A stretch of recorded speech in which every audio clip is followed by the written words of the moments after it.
Pernahkah Anda merasa saat sebuah kesempatan besar mulai hilang, anehnya semuanya terasa biasa-biasa saja? Nggak ada yang aneh, semuanya tampak normal.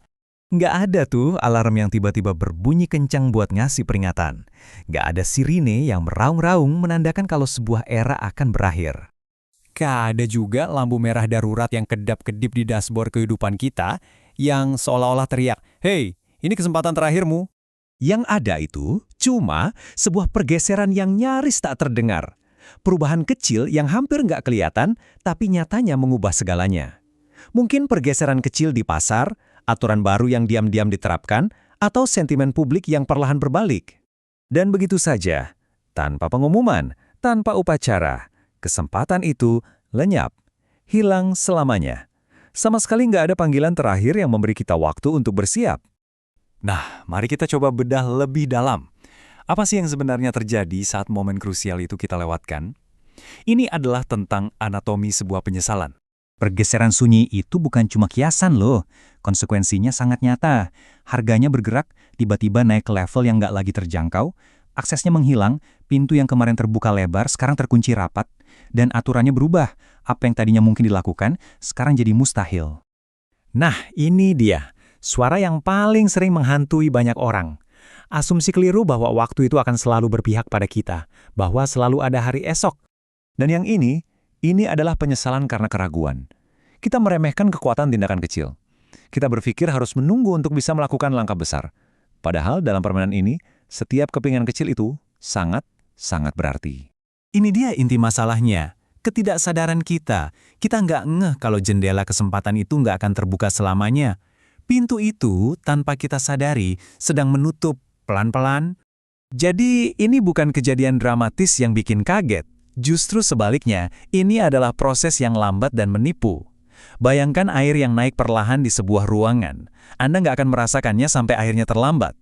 Nah, saat perhatian kita teralihkan oleh hal lain, pintu itu perlahan menyegel dirinya sendiri. Oke, jadi pertanyaannya, kenapa kita menunggu? Kenapa kita membiarkan pintu itu menyegal tepat di depan mata kita? Mari kita bedah alasan-alasan yang sering kita bisikkan ke diri kita sendiri sebagai pembenaran. Coba deh kita bandingkan. Di satu sisi, ada pola pikir penunggu. Mereka yang selalu mencari waktu yang sempurna, menunggu persetujuan dari orang lain, atau nunggu punya uang banyak biar bisa bertindak besar. Tapi di sisi lain, ada realitas pasar yang nggak peduli. Sementara Anda menunggu, jendela kesempatan untuk jadi yang terdepan itu tertutup. Daya ungkitnya hilang, dan saat Bitcoin menjadi jelas bagi semua orang, yaitu artinya harganya sudah mahal. Oke, kita sudah lihat masalah dan alasan di baliknya.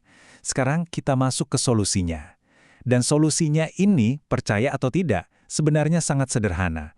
Tapi seringkali justru kesederhanaan itulah yang membuatnya sulit kita terima.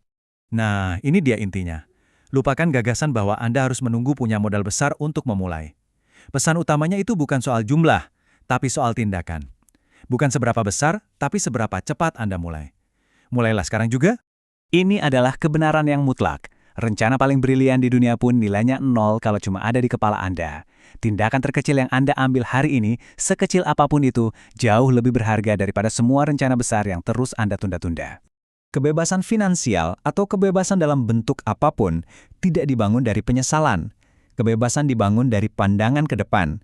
Dari tindakan-tindakan yang Anda ambil hari ini, justru saat semuanya masih terasa normal, saat urgensinya belum terasa. Itulah kuncinya. Di bagian terakhir ini, kita akan bicara soal cara mengubah pola pikir. Bagaimana caranya supaya kita tidak lagi pasif penunggu, tapi secara aktif menemukan keunggulan kita sebelum pintu kesempatan itu benar-benar berubah menjadi dinding yang tak bisa ditembus. Kuncinya ada di pola pikir Anda, yang bisa kita ringkas jadi 3 langkah. Pertama, bertindaklah justru saat semuanya belum terasa aman dan pasti. Disitulah letak peluang terbesarnya. Kedua, bergeraklah sebelum terasa mendesak, karena kalau sudah mendesak, berarti Anda sudah terlambat. Dan ketiga, selamatkan diri Anda sebelum semua orang panik dan berebut mencari jalan keluar.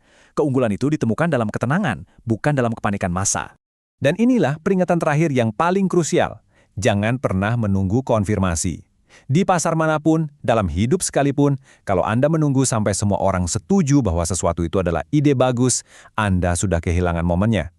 Kepastian adalah tanda bahwa pesta keuntungan besar sudah berakhir. Jadi kita akhiri pembahasan ini dengan satu pertanyaan yang saya tujukan langsung untuk Anda.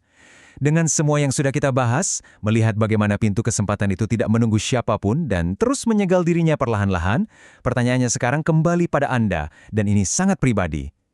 Apa yang Anda tunggu?